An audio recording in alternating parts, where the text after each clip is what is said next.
Assalamu alaikum. In this video, we will discuss a clinical condition that is diabetes mellitus. What is diabetes? By the definition, it means the excessive secretion of sweet urine. It is a very prevalent disease and it is a third leading cause of the death. By this picture, I want to show you the provisional prevalence of diabetes mellitus in Pakistan. You can see the highest percentage is in Sindh, that is the 13.9%. Diabetes mellitus is a syndrome of impaired carbohydrate, protein and fat metabolism caused by either lack of insulin secretion or decreased sensitivity of the tissues to insulin. So one thing I must clear to you that it is assumed that diabetes mellitus is a disturbance of the blood glucose level mainly affected by the impaired carbohydrate metabolism. But you must know that carbohydrate metabolism with the protein and fat, all these three metabolism, they are going to be disturbed in the diabetes mellitus. So on one hand, the carbohydrate, fat and protein metabolism that is disturbed, and on other hand we can have the fluid and acid base balance, that disturbance is also there. Both of these they combine and in one disease that is called the diabetes mellitus. From this animation you can see that for the glucose absorption into the cell, the insulin is very necessary. Insulin is going to attach with its receptor. This you can see. This is the insulin receptor on which the insulin is attached, and because of its attachment, it becomes possible for glucose to enter into the cell. So if there is impaired secretion of the insulin, insufficient secretion of the insulin, or any impaired action of the insulin, that is going to produce the disease condition. From this animation also you can see that in the diabetes the blood glucose level increases. Insulin helps to decrease the blood glucose level through the increased cellular uptake. What happens in type 1 diabetes mellitus? That there is impaired insulin secretion by the pancreas. Insufficient secretion by the pancreas. Pancreas is unable to produce the sufficient amount of the insulin. In type 2, the cells they are not responding properly. Insulin can help in diabetes mellitus, but all these things I will discuss in more detail one by one. Grossly, we can say on the whole, the sign symptoms may be hyperglycemia, glucosuria, polyuria, polydipsia, polyphagia, and increase in plasma cholesterol and phospholipids. Mainly, we can divide the diabetes mellitus into two types, type 1 and type 2. The other name for the type 1 is early onset or juvenile onset, and it is the insulin dependent diabetes mellitus. But the percentage, that is only 10% of the cases, they belongs to type 1 diabetes mellitus. Mainly we have the type 2, which is late onset or adult onset, and it is insulin dependent diabetes mellitus. In type 1, the lack of insulin secretion is the main cause, while in type 2, the reduced sensitivity of the target cell to the insulin, that is the main cause. Now we will discuss the type 1 and type 2 separately. What are the causative agents? What factors they are going to affect these conditions? What are the complications? What is the treatment? Obviously, as the cause is very much different for the type 1 and for the type 2. So, the ultimate treatment is also very much different. Starting from type 1, which is the juvenile onset. Juvenile onset or early onset because it is more prevalent in children. It is a catabolic disorder in which the circulating insulin is virtually absent, so that the plasma glucose level that is going to be elevated. Pancreatic beta cells fail to produce any insulin in response to the increased blood glucose level. From this picture, you can see that normally what happens, glucose present in the blood and insulin is going to attach with its receptors so that more and more glucose can enter into the cell and its plasma concentration that decreases. While in type 1, as there is insufficient or no production of the insulin by the pancreas so that its level in the circulation increases, it cannot go inside the cell to be utilized. So its blood concentration increases. That is the basic cause. From this animation, you can see no insulin is available to be attached on its receptor. So the glucose is unable to be attached with its to go inside the cell, this one, so that it cannot enter into the cell and its level in the blood that increases too much. As far as the etiology of the type T and type 1 diabetes mellitus is concerned, the exact cause is unknown. We can have the genetic and environmental factors.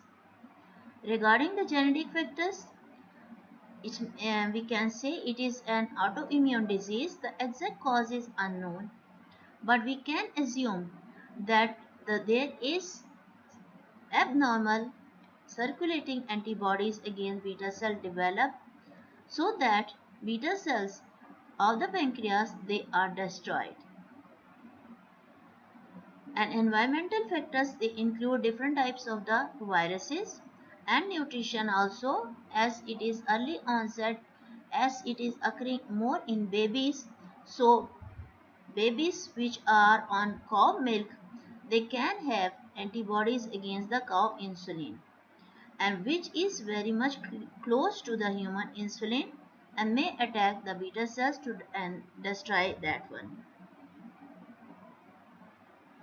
Now coming to the type 2 diabetes mellitus, it is more common, 90%, and it is delayed onset, more occurring in the people over 50 or 60 years.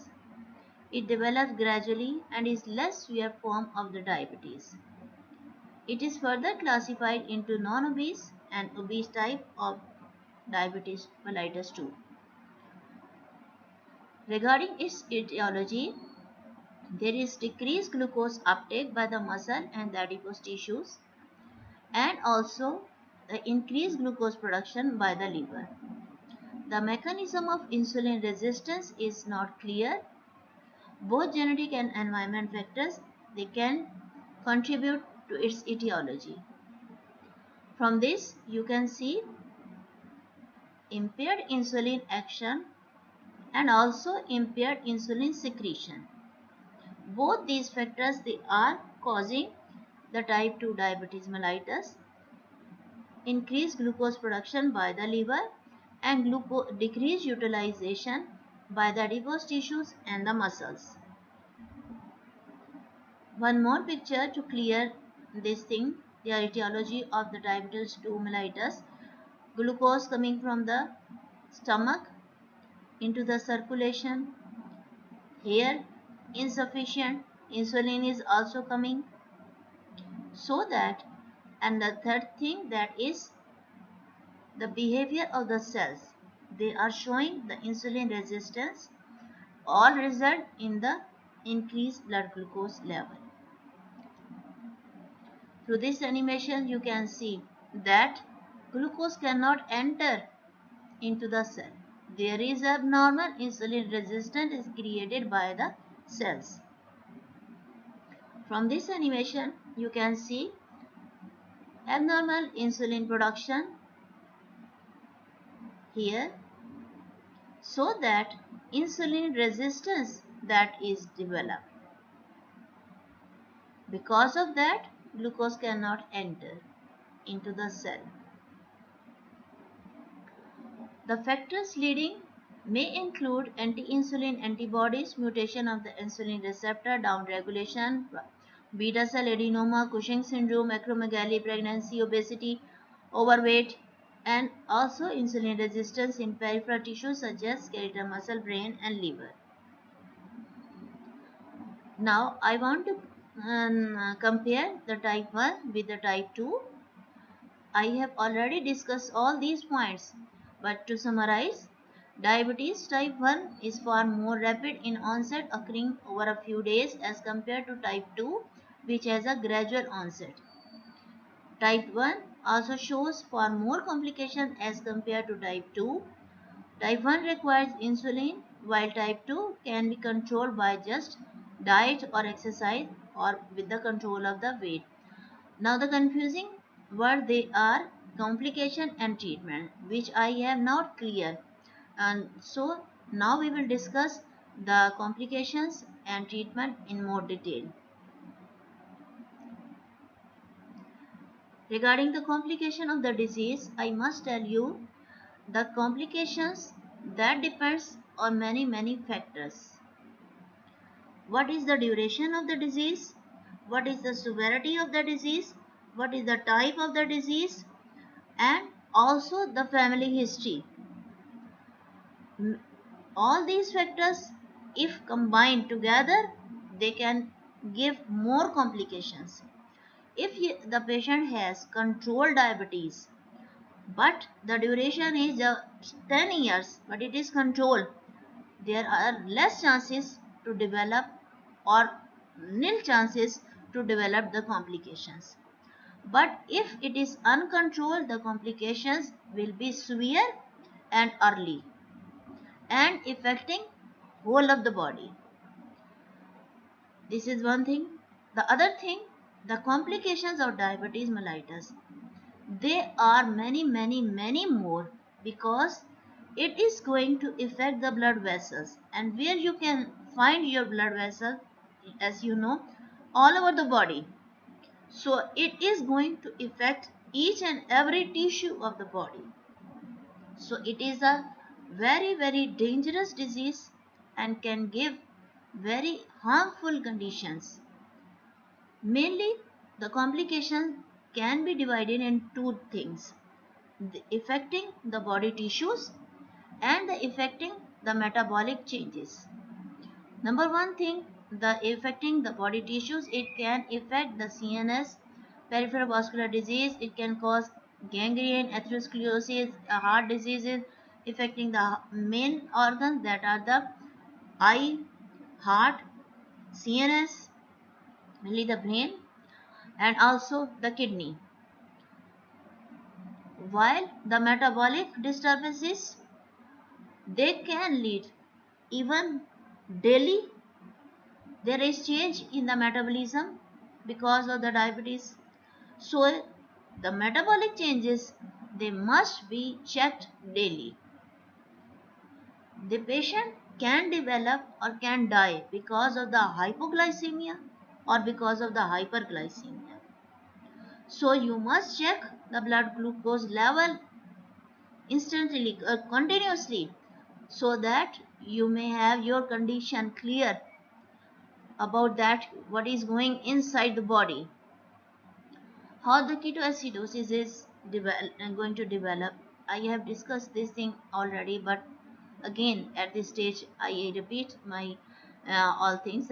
In severe form of insulin deficiency, plasma level of free fatty acid that is increased by the liver and other tissues. Fatty acids, they are more and more catabolized to form the acetyl CoA excessive, that is going to be changed into different types of the ketone bodies.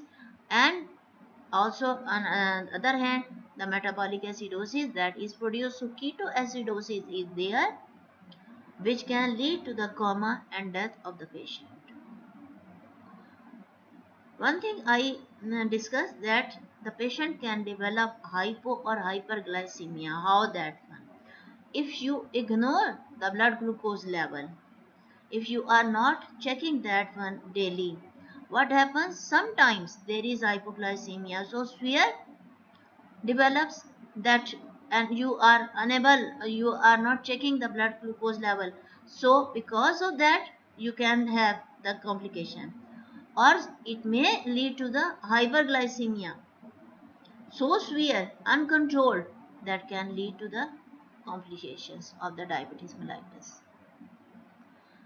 As far as the vascular complications they are concerned, I want to discuss separately, because again we have the blood vessel throughout the body tissues. So it is a very dangerous disease which is going to affect all the blood vessels. It can affect the eyesight, retinopathy, cataract develop, neuropathy, nephropathy, brain hemorrhage, stroke, cerebral stroke, peripheral vascular disease, coronary heart disease, heart attack, all things they can happen. Regarding the blood vessels, I want to show many pictures and animations to highlight these one. It may begins with a small blockage of the arteries. Next we get the leg cramps. Blockage can worsen,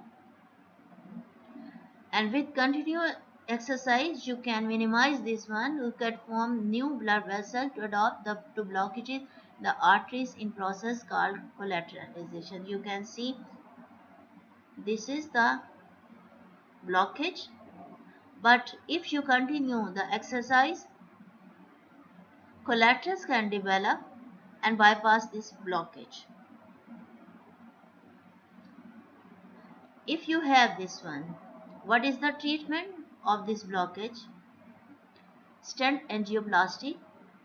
Through this animation, I want to show that through a small cannula, this catheter, through this catheter, small this stent is passed.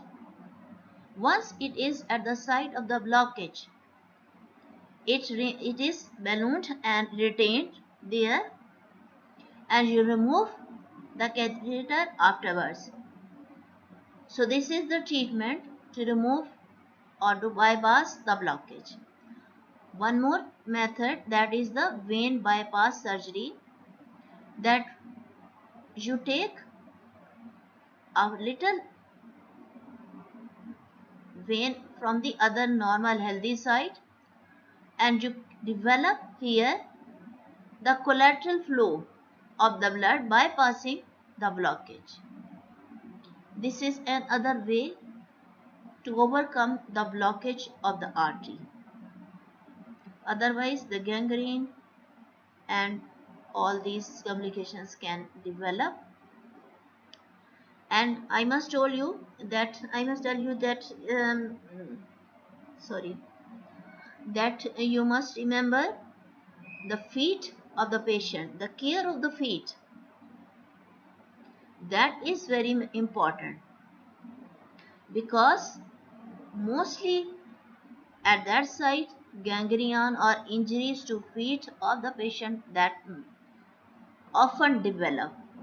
So care of the feet, that is another extra load over the patient, that they must take it and take care of their feet. Leg cramping is the first and only sign of a problem with blood flow. Gangrene takes place long afterwards when the blockages get so bad that there is no blood flow. So this is the story about how the vascular complications they can occur. So please take care of me, that is saying of the feet in case in diabetics, that you must take care of your feet, because often injury to the feet that is there, gangrene and repeated infection of the feet, that is more common in diabetes. How you are going to diagnose the disease? The first and most important thing, that is to check the blood sugar level. Random and fasting. Random means that you are going to check at any time in the whole day, while blood sugar fasting means that with empty stomach early in the morning. And the third one, that is the glucose tolerance test. That is a very important test regarding the diagnosis of the diabetes mellitus. Through that, you are going to check the response of the patient and its comparison with the initial dose to the normal to the how it behaves after 2 hours. In normal subjects, when you give high carbohydrate diet, after 2 hours it almost retain its normal range. But in diabetics, as the initially the blood glucose level is high, but after passing 2 hours it remains high, more high as compared to the normal. It doesn't reaches to its normal level. Through this graph, my statement becomes very much more clear. You can see that in normal, this one, starting from normal level, high blood sugar, but after 2 hours it becomes almost normal.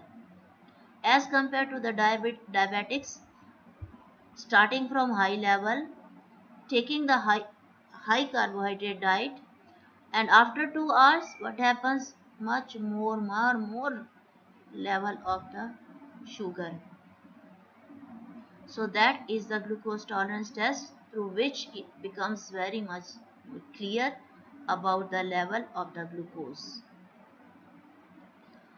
This is how you can check the blood glucose level through very simple procedure. You prick and take the drop and measure the amount. You can see it again. This is either the low or the high. It is going to check. Through this instrument you can have the exact value of this one, how much the sugar is there.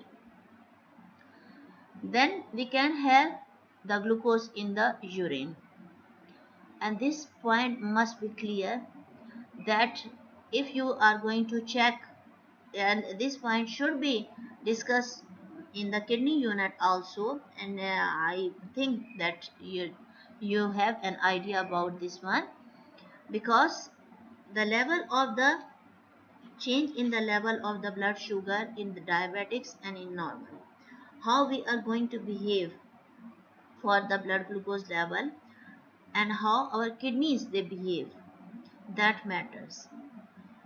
What happens if you check, you give a high diet, if you check the patient or person repeatedly, one day is blood sugar 2 plus, in the evening it becomes 4 plus, or in the morning it is 1 plus. So what is are you going to label the patient as diabetic? No. For that one you must, so the urine sugar is not a reliable tool for the diagnosis of the diabetes. You must check the blood glucose level. If any confusion, you may ask this point again to me, and I will clear it much more, because at this time I think in renal and kidney unit you have covered this point. So for the diagnosis, glucosuria, acetone breath, and lab test for assessing control of diabetes, the diagnostic is the hemoglobin A1C. This is a very special type of the adult hemoglobin 1C. That is when plasma glucose is normally we have 6% of the normal hemoglobin. In the presence of long-standing hyperglycemia, its concentration increases. So whenever there is excessive amount or excessive concentration of hemoglobin A1, hemoglobin A1C, is there. So it is a diagnostic tool for the diabetes. As far as the treatment for diabetes is concerned, as the cause is different, so for different type, so the treatment is different. For the type 1, the basic deficiency and the basic cause is the insulin deficiency. So in type 1, insulin administration is the rule. It is the best treatment which is given subcutaneously. So for them, the insulin is the best gift. How it is applied, how it is injected? It is injected through the insulin syringes subcutaneously, usually at the belly. She is going to inject through the insulin syringe the insulin into her belly, you can see. Now my question is from you that why insulin cannot be given by mouth? I am saying that subcutaneous injection is given. Why we are avoiding the oral route? The answer is that because it is a peptide and will be broken down and degraded by the different GIT enzymes. And second question, why is only carbohydrate restriction not very effective? I have already given the answer in early slide of this video. The reason behind is insulin deficiency is going to disturb all the metabolism because it is necessary to control all the three types of the metabolism: carbohydrate, protein and fat. If it is deficient, so it is going to affect all these. If you are considering just the carbohydrate, so it is not sufficient because it is necessary for to control all the three types of the metabolism. This is the answer. Remaining thing, that is the treatment of the type 2 diabetes. As I have told you that different factors they are going to affect it. So if you control these factors, ultimately you can control the disease. The factors can be controlled through diet, exercise. You can decrease the weight, or if you need, then you can give the oral hypoglycemic agents also. This is the simple diet control. This one. For the diabetics, separate diet control charts they are prepared and given to the patients so that the total caloric requirement of the patient according to his or her body weight that is prescribed by special nutritionists which are going to treat it to control the diet. They may take each and everything but within limit through a separate prescribed performer, through a prescribed diet control. So living well with type 2 diabetes make each day with type 2 diabetes as good as it can be. Oral hypoglycemic agents, if you need their assistance, you can give sulfonylurea, metformin and other agents. Mostly sulfonylurea they are used, and how they act, they stimulate the release of the insulin from beta cells of the pancreas, reduction of the serum glucagon, increase binding of the insulin to target tissues and receptors that take place. With that, we close the story of the diabetes mellitus. So next we will discuss parathyroid gland with the calcium effects in our body. Keep watching my videos. Okay, thank you and Allah Hafiz.